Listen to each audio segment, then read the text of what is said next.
Bonsoir à tous et bienvenue dans cette vidéo de présentation du calendrier économique des prochaines heures et notamment du lundi 8 août 2016. On attaque bien sûr avec le rappel égal habituel.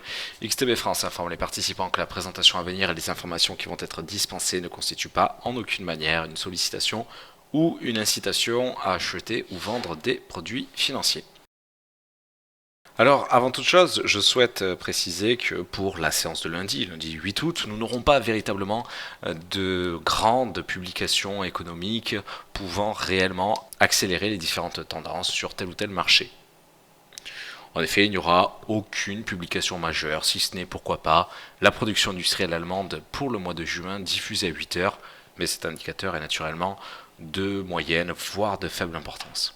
En réalité, toute notre attention pour ces prochaines heures se portera sur la balance commerciale chinoise qui sera diffusée dans les toutes prochaines heures, dans le courant de la nuit de vendredi à samedi, et ce, alors que, naturellement, l'intégralité des cotations seront suspendues après 22 heures, après la clôture de Wall Street. Il s'agira donc de se méfier particulièrement de ce type de publication, à l'image de nos différents appels à la prudence qui sont régulièrement émis face à une publication asiatique alors que tel ou tel indice occidental ne cote pas. En d'autres termes, nous vous invitons à esquiver autant que possible cette publication en clôturant vos différentes opérations ouvertes sur indice occidental avant 22 heures et ce, de sorte à éviter naturellement un possible gap d'ouverture qui s'exercerait lundi matin à 8 heures.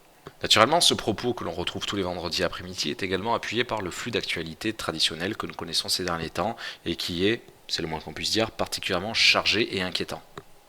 Ainsi, si le calendrier fourni ici, notamment via cette balance commerciale chinoise, ne promet pas forcément un gap d'ouverture lundi matin, rappelons tout de même que l'actualité de ces dernières semaines et de ces derniers mois se suffit à elle-même pour justifier précisément ce type d'appel à la méfiance, ce type d'appel à la prudence et donc ce comportement relativement conservateur. Si nous devions rentrer dans le détail de cette publication commerciale chinoise, il s'agirait surtout de s'intéresser à l'évolution des importations.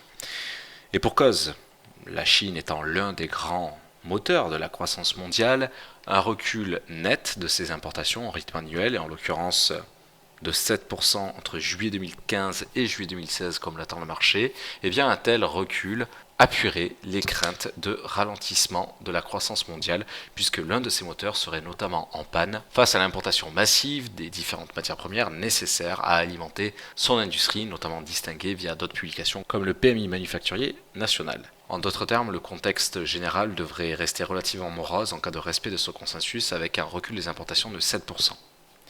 Mais quoi qu'il en soit, il ne s'agit pas véritablement ici d'anticiper un gap. Nous le déconseillons très fortement, puisqu'il s'agirait d'investir à pile ou face. Nous préférons au contraire éviter ce type de risque. Et c'est pourquoi nous vous invitons encore une fois à respecter cet immense appel à la prudence du vendredi après-midi. Merci à tous pour votre attention. Très bonne fin de soirée. Très bon week-end également. Et naturellement, rendez-vous lundi à partir de 8h30 pour les différentes publications sur TradeBeat, 10h30 pour le Good Morning Market et l'envoi de l'analyse, et puis bien sûr 15h15 pour le live trading dédié à l'indice allemand. A bientôt.